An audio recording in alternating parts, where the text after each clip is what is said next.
नमस्कार दोस्तों, मेरे इस प्लेटफॉर्म पे मैं अभिसार शर्मा आपका स्वागत करता हूं इस अपील के साथ कि मेरे इस चैनल को सब्सक्राइब कीजिए और हां, उस बेल आइकन को जरूर दबाइए ताकि जैसे ही मैं कोई शो करूं सीधे आपके मोबाइल फोन्स तक पहुंच जाए। वो कंगना रनावत की फिल्म थी तनु वद्स मनु, उसमें कौन सा डायलॉग था? अभी तो हमें और जलील होना है। दोस्तों, नारकोटिक्स कंट्रोल ब्यूरो की इस वक्त यही हालत है। अदालत का जो आदेश आया है, जिसे मीडिया ने पूरी तरह से छुपा दिया है, आर्यन खान मामले पर इस कदर जलील हुआ है नारकोटिक्स कंट्रोल ब्यूरो कि आपके होश उड़ जाने वाले हैं।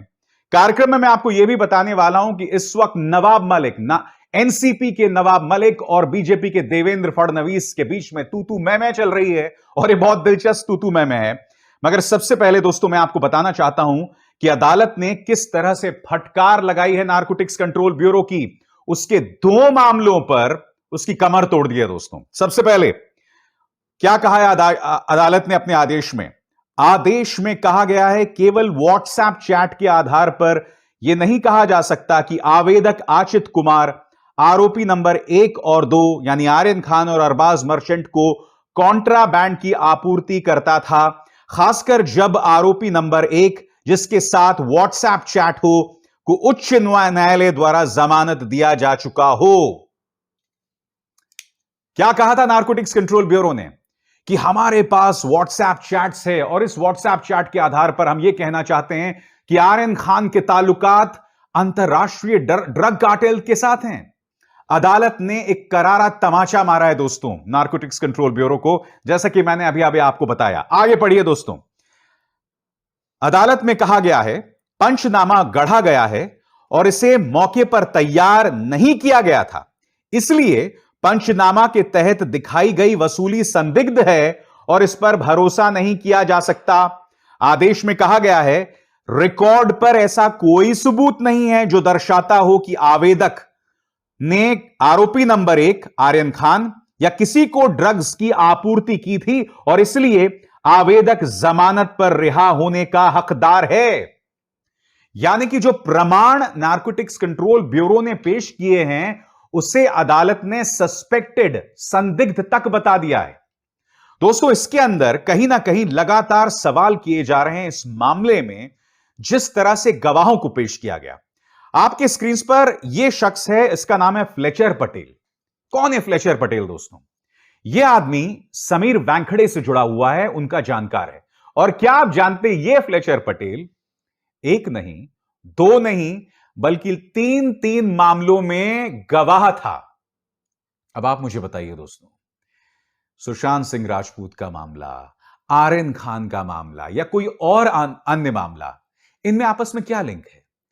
मगर समीर वानखेड़े उसी गवाह को हर जगह पेश करते हैं। और बात यहां नहीं रुकती दोस्तों, ये मेरे शब्द नहीं है, आपके सामने यह है अखबार। और यह अखबार क्या कहता है, इस पर ध्यान से सुनिएगा। Narcotics Control Bureau under fire, 5 drug cases in a year, same witnesses and all, says report. इसका हिंदी में अनुवाद क्या है कि 5 ड्रग्स के मामले जिनमें आपस में कोई लिंक नहीं है, मगर उन पांचों में वही गवाह, सेम गवाह पांचों केसेस में। जब मैं आपसे कहता हूं कि नारकोटिक्स कंट्रोल ब्यूरो माफिया की तरह काम कर रहा है, वसूली कर रहा है, तो आप लोगों में से कई लोगों को बुरा लगता है। मैं आपको बता रहा हूं दोस्तों बाकायदा प्रमाण के आधार पर कि इस तरह से नारकोटिक्स कंट्रोल ब्यूरो काम कर रहा था। और अब जो मैं आपको प्रमाण बताऊंगा ना, भक्तों की भी आंखें खुल जाएंगी। क्या आप जानते हैं कि समीर वानखेड़े ने नारकोटिक्स कंट्रोल ब्यूरो में अपने आकाओं को गलत जानकारी दी थी? यह मैं नहीं कह रहा हूं, इकोनॉमिक टाइम्स की खबर कह रही है जो आपके स्क्रीन पर है। खबर क्या कहती है दोस्तों, मैं पढ़ के सुनाना चाहता हूं अंग्रेजी में, फिर मैं उसका अनुवाद करूंगा, ध्यान से सुनिएगा। The initial impression given by Wankhed's team was that drugs were seized from Khan. It was subsequently clarified that the contraband was found concealed in the shoe of his friend Arbaz Merchant traveling along and was meant to be consumed by both on the ship. Sameer Wankhede ने narcotics control bureau को यह बताया था कि दरअसल आर्यन खान के पास drugs मिले हैं। शुरुआत में उन्होंने यह बात बताई, बाद में पता चला कि थोड़ा बहुत कॉन्ट्राबैंड जो है अरबाज मर्चेंट के जूतों में मिला था और इसे शिप पर कंज्यूम किया जाना था। यानी कि लगातार समीर वानखेड़े का इस पूरे मामले में जो कैरेक्टर है, इस पूरे मामले में जो उनकी मौजूदगी है, वो संदिग्ध बनी हुई है। और यही नहीं दोस्तों, जो लोग सुशांत सिंह राजपूत से भी जुड़े हुए हैं, वो भी उन्हें फटकार लगा रहे हैं। मैं आपको दिखाना चाहता हूं एक खबर, आपकी स्क्रीन पर एक खबर दोस्तों। On Aryan Khan case, Sushant Singh family lawyer slams narcotics control bureau. Sushant Singh के अपने वकील जो हैं विकास सिंह, आपकी स्क्रीन पर, वो कह रहे हैं कि नारकोटिक्स कंट्रोल ब्यूरो सिर्फ किसी भी बहाने मीडिया में आना चाहती है। और नारकोटिक्स कंट्रोल ब्यूरो का वो कौन शख्स है जो मीडिया में आना चाहता है? समीर वानखेड़े। सुशांत सिंह राजपूत का परिवार, जिसका नाम ले लेकर सुशांत सिंह राजपूत के गुमनाम समर्थक जो हैं, वो आर्यन खान पर निशाना साध रहे हैं। देखिए उनके अपने वकील नारकोटिक्स कंट्रोल ब्यूरो के बारे में क्या कह रहे हैं। और कार्यक्रम की शुरुआत में मैंने आपको क्या बताया था कि इस वक्त एनसीपी और बीजेपी के बीच में जंग छिड़ी हुई है। आपके स्क्रीन पर देवेंद्र फडणवीस का बयान, दिवाली के बाद फूटेगा बम, नवाब मलिक के अंडरवर्ल्ड कनेक्शन का दूंगा सबूत, पत्नी पर आरोपों के बाद गरजे फडणवीस।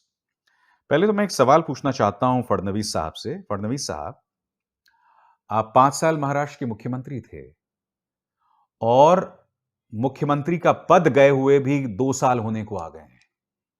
आप 7 साल से खामोश थे कि नवाब मलिक के अंडरवर्ल्ड के साथ ताल्लुकात हैं। मैं जानना चाहता हूं कि आपने प्रदेश की जनता के साथ ऐसी गद्दारी क्यों की कि नवाब मलिक, जैसा कि आप कह रहे हैं उनके दाऊद इब्राहिम के साथ ताल्लुकात हैं, आप ये बॉम्ब फोड़ेंगे दिवाली के बाद। और सबसे दुख की बात यह है कि देवेंद्र फडणवीस ये कह रहे हैं कि मैं ये जानकारी शरद पवार को दूंगा। आपको ये जानकारी अमित शाह को देनी चाहिए, जो देश के गृह मंत्री हैं। आपने क्या मजाक समझ रखा है पूरे मामले को? अगर आप ये कह रहे हैं कि नवाब मलिक के दाऊद इब्राहिम के साथ ताल्लुकात हैं, तो आपको तो 7 साल पहले देश की जनता के सामने लाना चाहिए था। आप कह रहे हैं पूरे सबूत के साथ दूंगा मैं जानता हूं उन्हें खुजली क्यों हो रही है दोस्तों, क्योंकि नवाब मलिक ये ट्वीट करते हैं, ये देखिए आपके स्क्रीन पर, ये कौन है भाई, और फिर उसका प्रमाण देते हैं कि ये शख्स जयदीप राणा है। जयदीप राणा यहां पर देवेंद्र फडणवीस के साथ दिखाई दे रहे हैं। कौन जयदीप राणा, मैं आगे बताता हूं।